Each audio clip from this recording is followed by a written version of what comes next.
आज का ये एपिसोड शुरू करने से पहले एक छोटी सी बात। क्या आप भी अपना पॉडकास्ट बनाने की सोच रहे हैं? तो एंकर ट्राई कीजिए। ये पॉडकास्ट बनाने का सबसे आसान तरीका है। नंबर 1, ये फ्री है। नंबर 2, इसमें कई सारे ऐसे टूल्स हैं जो आपको अपने फोन और कंप्यूटर पर रिकॉर्ड और एडिट करने की फैसिलिटी देते हैं। नंबर 3, आप अपने पॉडकास्ट को डिस्ट्रीब्यूट भी कर सकते हैं, जिससे इसे स्पॉटिफाई और दूसरे प्लेटफॉर्म पर सुना जा सके। तो डाउनलोड कीजिए फ्री एंकर ऐप या विजिट कीजिए anchor.fm पर अपना पॉडकास्ट स्टार्ट करने के लिए। ये तो थी एक छोटी सी जानकारी, और अब शुरू करते हैं एपिसोड का सिलसिला। तो आज के एपिसोड में लीजिए सुनिए सूर्यकांत त्रिपाठी निराला के लिखे उपन्यास अप्सरा का भाग 10, मेरी यानी समीर गोस्वामी की आवाज में। घर आ कनक ने राजकुमार को अपने पढ़ने वाले कमरे में छोड़ दिया। आप माता के पास चली गई।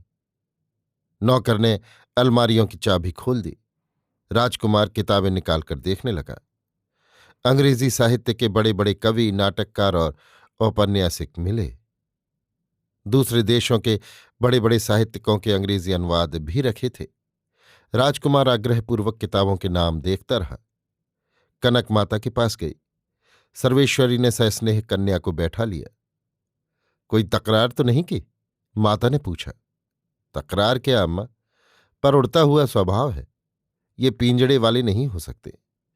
कनक ने लज्जा से रुकते हुए स्वर से कहा। कन्या के भविष्य सुख की कल्याण कल्पना से माता की आंखों में चिंता की रेखा अंकित हो गई। तुम्हें प्यार तो करते हैं ना? कनक का सौंदर्य दीप्त मस्तक आप ही आप झुक गया।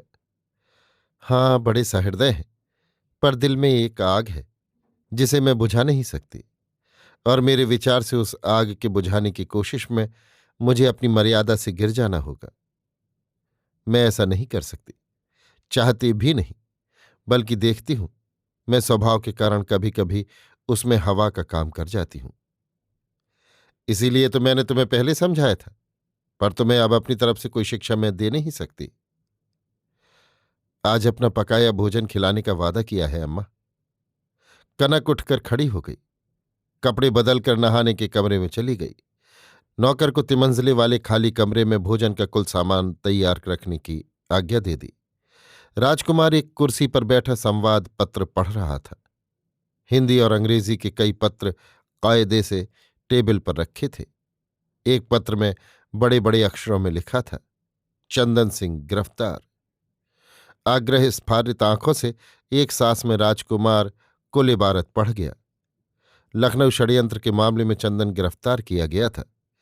दोनों एक ही साथ कॉलेज में पढ़ते थे। दोनों एक ही दिन अपने अपने लक्ष्य पर पहुंचने के लिए मैदान में आए थे। चंदन राजनीति की तरफ गया था, राजकुमार साहित्य की तरफ। चंदन का स्वभाव कोमल था, हृदय उग्र। व्यवहार में उसने कभी किसी को नीचा नहीं दिखाया। राजकुमार को स्मरण आया, वो जब उससे मिलता, झरने की तरह शुभ्र स्वच्छ बहती हुई अपने स्वभाव की जलराशि में नहलाकर उसे शीतल कर देता था। वो सदा ही उसके साहित्यिक कार्यों की प्रशंसा करता रहा है।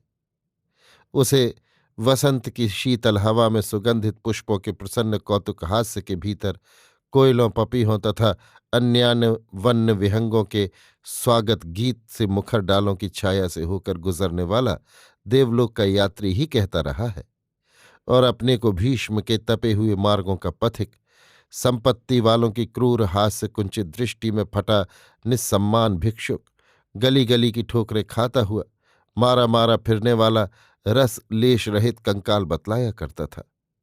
वही मित्र, दुख के दिनों का वही साथी, सुख के समय का वही संयमी, आज निस्सहाय की तरह पकड़ लिया गया। राजकुमार क्षुब्ध हो उठा। अपनी स्थिति से उसे घृणा हो गई। एक तरफ उसका वो मित्र था और दूसरी तरफ माया के परिमल वसंत में कनक के साथ वो। छी छी, वो और चंदन। राजकुमार की सुप्त वृत्तियां एक ही अंकुश से सतर्क हो गईं। उसकी प्रतिज्ञा घृणा की दृष्टि से उसे देख रही थी। साहित्यिक, तुम कहाँ हो? तुम्हें केवल रस प्रदान करने का अधिकार है, रस ग्रहण करने का नहीं। उसी की प्रकृति उसका तिरस्कार करने लगी। आज आंसुओं में अपनी श्रृंगार की छवि देखने के लिए आए हो। कल्पना के प्रासाद शिखर पर एक दिन की एक देवी के रूप से तुमने पूजा की, आज दूसरी को प्रेयसी के रूप से हृदय से लगाना चाहते हो। छे छे, संसार के सहस्त्रों प्राणों के पावन संगीत तुम्हारी कल्पना से निकलने चाहिए। कारण, वहां साहित्य की देवी सरस्वती ने अपना अधिष्ठान किया, जिनका सभी के हृदयों में सूक्ष्म रूप से वास है। आज तुम इतने संकुचित हो गए कि उस तमाम प्रसार को सीमित कर रहे हो। श्रेष्ठ को इस प्रकार बंदी करना असंभव है। शीघ्र ही तुम्हें उस स्वर्गीय शक्ति से रहित होना पड़ेगा, जिस मेघ ने वर्षा की जलद राशि वाष्प के आकार से संचित कर रखी थी। आज ये एक ही हवा के चिरकाल के लिए उसे तृष्णार्त भूमि के ऊपर से उड़ा देगी। राजकुमार त्रस्त हो उठा। हृदय ने कहा, गलती की। निश्चय ने सलाह दी, प्रायश्चित करो। बंदी की हंसती हुई आंखों ने कहा, साहित्य की सेवा करते हो न मित्र। मेरी माँ थी जन्मभूमि और तुम्हारी माँ भाषा।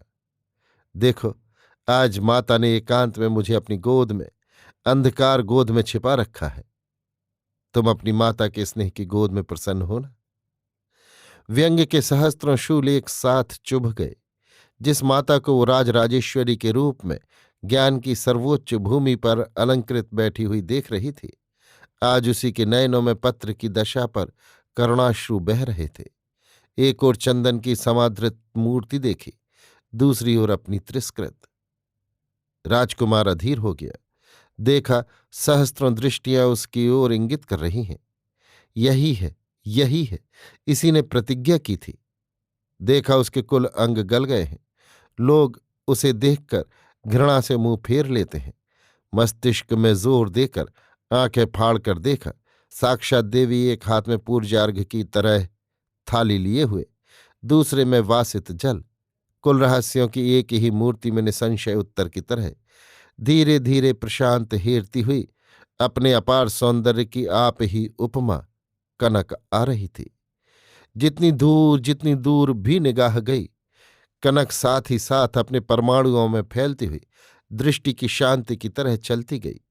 चंदन, भाषा, भूमि, कहीं भी उसकी प्रगति प्रतिहत नहीं। सबने उसे बड़े आदर तथा स्नेह की स्निग्ध दृष्टि से देखा, पर राजकुमार के लिए सर्वत्र एक ही सा व्यंग, कौतुक और हास्य। कनक ने टेबल पर तश्तरी रख दी, एक और लोटा रख दिया। नौकर ने गिलास दिया, भरकर गिलास भी रख दिया। भोजन कीजिए। शांत दृष्टि से राजकुमार को देख रही थी। राजकुमार परेशान था। उसी के हाथ, उसी की आंखें, उसकी इंद्रिय तंत्रियां उसके वश में नहीं थी। विद्रोह के कारण सब विशृंखल हो गई थी। उनका सम्राट ही उस समय दुर्बल हो रहा था। भर्राई आवाज से कहा, नहीं खाऊंगा। कनक को सख्त चोट लगी। क्यों? इच्छा नहीं। क्यों? कोई वजह नहीं। कनक सहम गई। क्या? जिसे होटल में खाते हुए कोई संकोच नहीं, वो बिना किसी कारण के ही उसका पकाया हुआ नहीं खा रहा? कोई वजह नहीं? कनक कुछ कर्कश स्वर से बोली। राजकुमार के सिर पर जैसे किसी ने लाठी मार दी। उसने कनक की तरफ देखा। आंखों से दोपहर की लपटें निकल रही थीं। कनक डर गई। खोज कर भी उसने कोई कसूर नहीं पाया। आप ही आप साहस ने उमड़कर कहा, खाएंगे कैसे नहीं? मेरा पकाया हुआ है। किसी का हो? किसी का हो? कैसा उत्तर! कनक कुछ संकुचित हो गई। अपने जीवन पर सोचने लगी। खिन्न हो गई। माता की बात याद आई। वो महाराज कुमारी है। आंखों में साहस चमक उठा। राजकुमार तमक कर खड़ा हो गया, दरवाजे की तरफ चला। कनक वहीं पुतली की तरह निर्वाक अनिमेष नेत्रों से राजकुमार के आकस्मिक परिवर्तन को पढ़ रही थी। चलते देख स्वभावतः बढ़कर उसे पकड़ लिया। कहाँ जाते हो? छोड़ दो। क्यों? छोड़ दो। राजकुमार ने झटका दिया। कनक का हाथ छूट गया। कलाई दरवाजे से लगी। चूड़ी फूट गई। हवा में पीपल के पत्ते की तरह शंका से हृदय कांप उठा। चूड़ी कलाई में गड़ गई थी, खून आ गया। राजकुमार का किसी भी तरफ ध्यान नहीं था। वो बराबर बढ़ता गया। कलाई का खून झटकती हुई बढ़कर कनक ने बाहों में बांध लिया। कहाँ जाते हो? छोड़ दो। कनक फूट पड़ी। आंसुओं का तार बंध गया। निशब्द कपोलों से बहते हुए कई बूंद आंसू राजकुमार की दाहिनी भुजा पर गिरे। राजकुमार की जलती आग पर आकाश के शिशिर कणों का कुछ भी असर न पड़ा। नहीं खाओगे? नहीं। आज रहो, बहुत सी बातें हैं, सुन लो, फिर कभी ना आना। मैं हमेशा तुम्हारी राह छोड़ दिया करूंगी। नहीं। नहीं। नहीं। क्यों? तबीयत। तबीयत? हां। जाओ। कनक ने छोड़ दिया। उसी जगह तस्वीर की तरह खड़ी आंसुओं की दृष्टि से एकटक देखती रही। राजकुमार सीधे नीचे उतर आया। दरवाजे से कुछ ही दूर 3-4 आदमी खड़े आपस में बतला रहे थे। उस रोज गाना नहीं सुनाया। दूसरे ने कहा, उसके घर कोई रहा होगा, इसलिए बहाना कर दिया कि तबीयत अच्छी नहीं। तीसरा बोला, लो, ये एक जा रहे हैं। अजी वो वहां जाएंगे? बेटा निकाल दिए गए। देखो सूरत क्या कहती है। राजकुमार सुनता जा रहा था। एक बगल एक मोटर खड़ी थी। फुटपाथ पर ये चारों बतला रहे थे। घृणा से राजकुमार का अंग अंग जल उठा। इन बातों से क्या उसके चरित्र पर कहीं संदेह करने की जगह रह गई? इससे भी बड़ा प्रमाण और क्या होगा? छी! इतना पतन भी राजकुमार जैसा दृढ़ प्रतिज्ञ पुरुष कर सकता है। उसे मालूम हुआ किसी अंधकारागार से मुक्ति मिली। उसका उतनी देर के लिए रौरव भोग था, समाप्त हो गया। वो सीधे कार्नवालिस स्ट्रीट की तरफ चला। चोर बागान अपने डेरे पर पहुंच ससंकोच कपड़े उतार दिए, धोती बदल डाली, नए कपड़े लपेट कर नीचे एक बगल जमीन पर रख दिए। हाथ पैर धो अपनी चारपाई पर लेट रहा। बिजली की बत्ती जल रही थी। चंदन की याद आई। बिजली से खिंची हुई कनक वहां अपने प्रकाश में चमक उठी। राजकुमार जितनी ही नफरत, जितनी ही उपेक्षा, जितनी ही घृणा कर रहा था, वो उतनी ही चमक रही थी। आंखों से चंदन का चित्र उस प्रकाश में छाया की तरह विलीन हो जाता। केवल कनक रह जाती थी। कान बराबर वो मधुर स्वर सुनना चाहते थे। हृदय में लगातार प्रतिध्वनि होने लगी। आज रहो, बहुत सी बातें हैं, सुन लो, फिर कभी ना आना। मैं हमेशा तुम्हारी राह छोड़ दिया करूंगी। राजकुमार ने नीचे देखा। अखबार वाला झरोखे से उसका अखबार डाल गया था। उठाकर पढ़ने लगा। अक्षर लकीर से मालूम पड़ने लगे। जोर से पलकें दबा ली। हृदय में उदास कनक खड़ी थी। आज रहो। राजकुमार उठकर बैठ गया। एक कुर्ता निकालकर पहनते हुए घड़ी की तरफ देखा। ठीक 10 का समय था। बॉक्स खोलकर कुछ रुपए निकाले। स्लीपर पहनकर बत्ती बुझा दी, दरवाजा बंद कर दिया। बाहर सड़क पर आ खड़ा देखता रहा। टैक्सी। टैक्सी खड़ी हो गई। राजकुमार बैठ गया। कहाँ चलें बाबू? भवानीपुर। टैक्सी एक 2 मंजिले मकान के गेट के सामने फुटपाथ पर खड़ी हुई। राजकुमार ने भाड़ा चुका दिया। दरबान के पास जा खबर देने के लिए कहा। अरे भैया, यहां बड़ी आफत रही। अब आपको मालूम हो ही जाएगा। माताजी को साथ लेकर बड़े भैया लखनऊ चले गए हैं। घर बहुरानी अकेली है। एक सांस में दरबान सुना गया। फिर दौड़ता हुआ मकान के नीचे से, मेहरी, ओ मेहरी, सो गई क्या? पुकारने लगा। मेहरी नीचे उतर आई। क्या है इतनी रात को मेहरी ओ मेहरी? अरे भाई, खफा ना हो, जरा बहुरानी को खबर दे कि रज्जू बाबू खड़े हैं। ये बात नीचे से नहीं कह सकते थे क्या? 3 जगह से लोच खाती हुई, खास तौर से दरबान को अपनी नजाकत दिखाने के उद्देश्य से मेहरी चली गई। इस दरबान से उसका कुछ प्रेम था, पर ध्वनि तत्व के जानकारों को इस दरबान के प्रति बढ़ते हुए अपने प्रेम का पता लगने का मौका अपने ही गले की आवाज से वो किसी तरह भी न देती थी। ऊपर से उतरकर दासी राजकुमार को साथ ले गई। साफ अल्पसज्जित एक बड़े से कमरे में 21-22 साल की एक सुंदरी युवती पलंग पर संध्या की संकुचित सरोजनी की तरह उदास बैठी हुई थी। पलकों के पत्र आंसुओं के शिशिर से भारी हो रहे थे। एक ओर एक विशृंखल अंग्रेजी संवाद पत्र पड़ा हुआ था। कई रोज बाद आए रज्जू बाबू, अच्छे हो? युवती ने सहज धीमे स्वर से पूछा। जी। राजकुमार ने पलंग के पास जा हाथ जोड़ सर झुका दिया। बैठो, कंधे पर हाथ रख युवती ने प्रति नमस्कार किया। पास की एक कुर्सी पलंग के बिल्कुल नजदीक खींचकर राजकुमार बैठ गया। रज्जू बाबू, तुम बड़े मुरझाए हुए हो। 4 ही रोज में आधे रह गए। क्या बात? तबीयत अच्छी नहीं थी।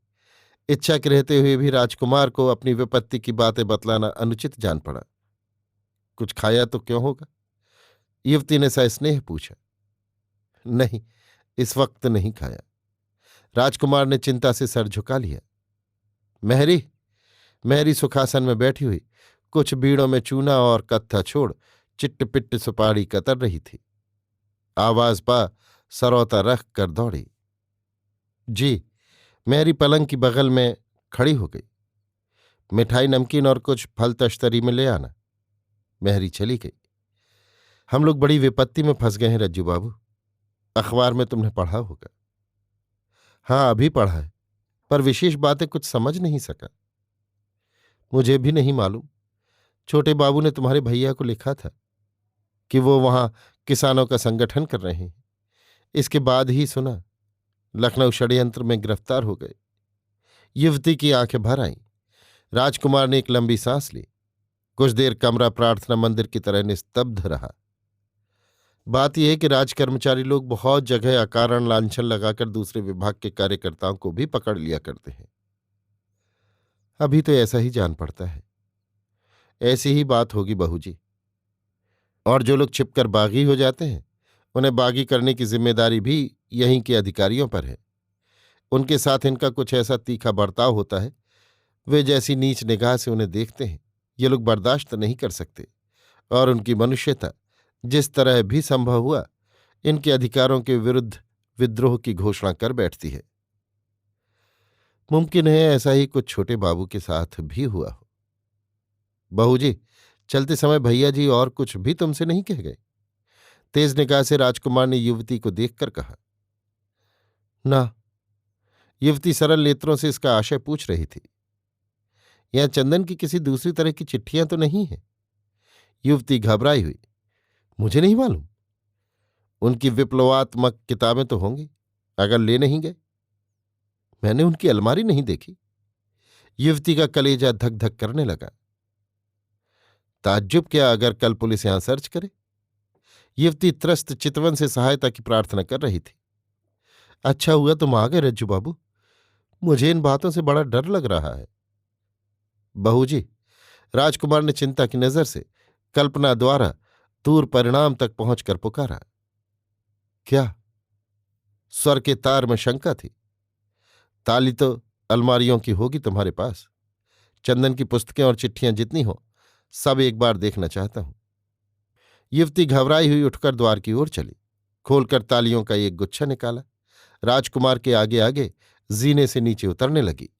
पीछे राजकुमार अवश्यंभावी विपत्ति पर अनेक प्रकार की कल्पनाएं करता हुआ। नीचे एक बड़े से हॉल के एक ओर एक कमरा था। ये चंदन का कमरा था। वो जब यहां रहता था प्रायः इसी कमरे में बंद रहा करता था। ऐसा ही उसे पढ़ने का व्यसन था। कमरे में कई अलमारियां थीं। अलमारियों की अद्भुत किताबें राजकुमार की स्मृति में अपनी करुणा की कथाएं कहती हुई सहानुभूति की प्रतीक्षा में मौन ताक रही थीं। कारागार उन्हें असह्य हो रहा था।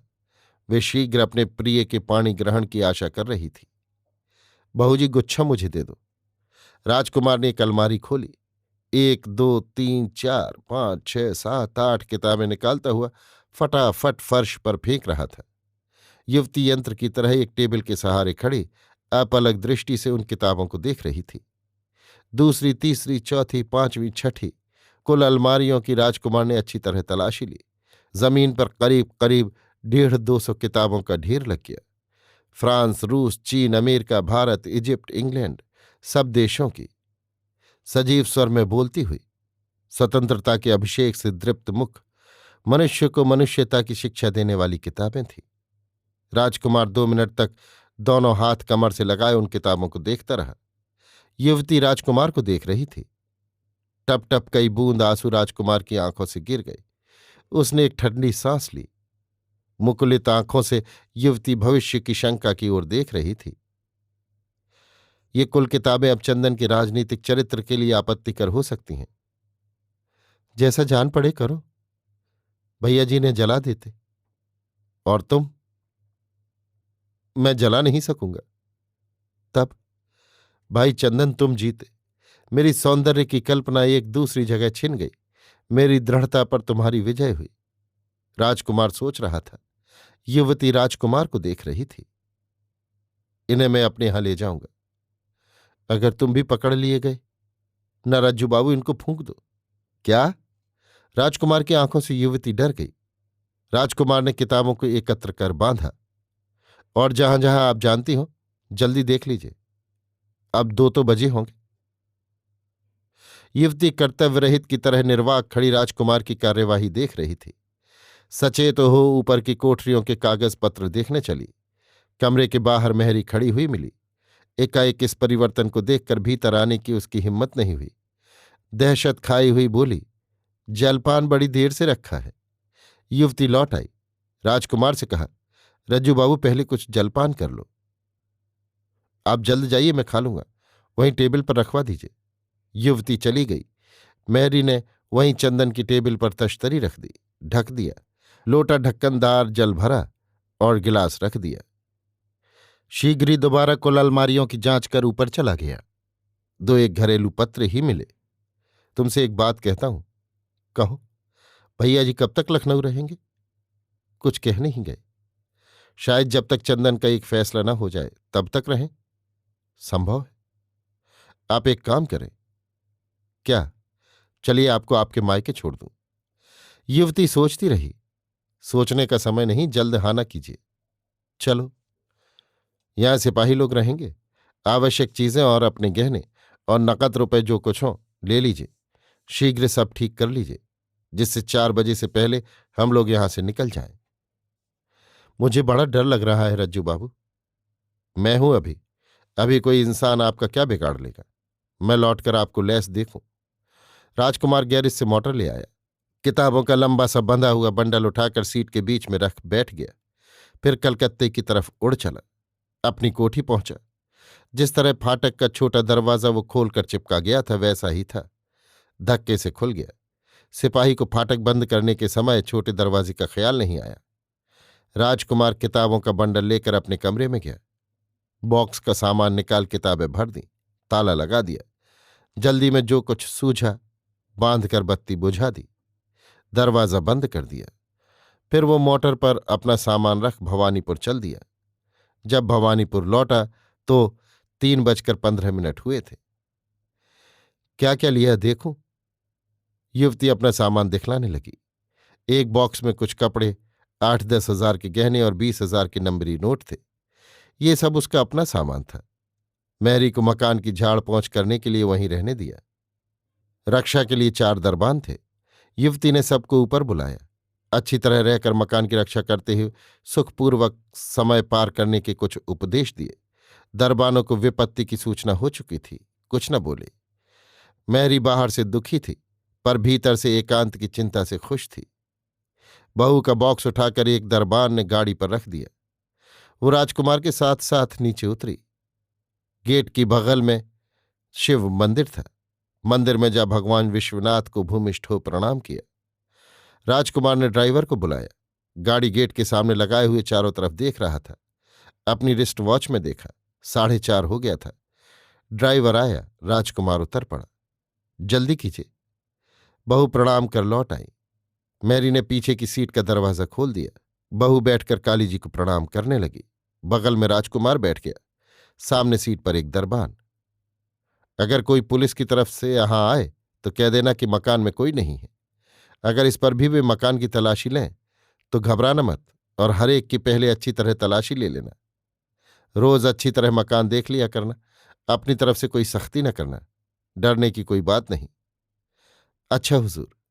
चलो, राजकुमार ने ड्राइवर से कहा। सियालदह। गाड़ी चल दी। सीधे चौरंगी होकर आ रही थी।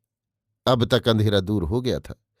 उषा उगते हुए सूर्य के दूर प्रकाश से अरुण हो चली थी, जैसे भविष्य की क्रांति का कोई पूर्व लक्षण हो। राजकुमार की चिंताग्रस्त असुप्त आंखें इसी तरह लाल हो रही थीं। बगल में अनवगुंठित बैठी हुई सुंदरी की आंखें भी विषाद तथा अनिद्रा के भार से छलछलाई हुई लाल हो रही थीं। गाड़ी सेंट्रल एवेन्यू पार कर अब बहू बाजार स्ट्रीट से गुजर रही थी। गर्मियों के दिन थे। सूर्य का कुछ कुछ प्रकाश निकल चुका था। मोटर ठीक पूर्व जा रही थी। दोनों के मुख पर सुबह की किरणें पड़ रही थी। दोनों के मुखों पर क्लांति प्रकाश में प्रत्यक्ष हो रही थी। एकाएक राजकुमार की दृष्टि स्वतः प्रेरित की तरह एक तिमंजिले विशाल भवन की तरफ उठ गई। युवती भी आकर्षक मकान देखकर ताकने लगी। बरामदे पर कनक रेलिंग पकड़े हुए एक दृष्टि से मोटर की तरफ देख रही थी। उसकी भी अनिंद सुंदर आंखों में उषा की लालिमा थी। उसने राजकुमार को पहचान लिया। दोनों की आंखें एक ही लक्ष्य में चुभ गईं। कनक स्थिर खड़ी ताकती रही। राजकुमार ने आंखें झुका लीं। उसे कल के लोगों की बातें याद आईं। घृणा से सर्वांग जर्जर हो गया। बहू जी देखा? हाँ, इस खूबसूरत लड़की को? हाँ, यही एक्ट्रेस कनक है। मोटर मकान पार कर गई। राजकुमार बैठा रहा। युवती ने फिर देखा। कनक वैसी ही खड़ी ताक रही थी। अभी देख रही है, तुमको पहचान लिया शायद। राजकुमार कुछ न भूला। जब तक मोटर अदृश्य नहीं हो गई, कनक खड़ी हुई ताकती रही। अभी आप सुन रहे थे सूर्यकांत त्रिपाठी निराला के लिखे उपन्यास अप्सरा का भाग 10 मेरी यानी समीर गोस्वामी की आवाज में।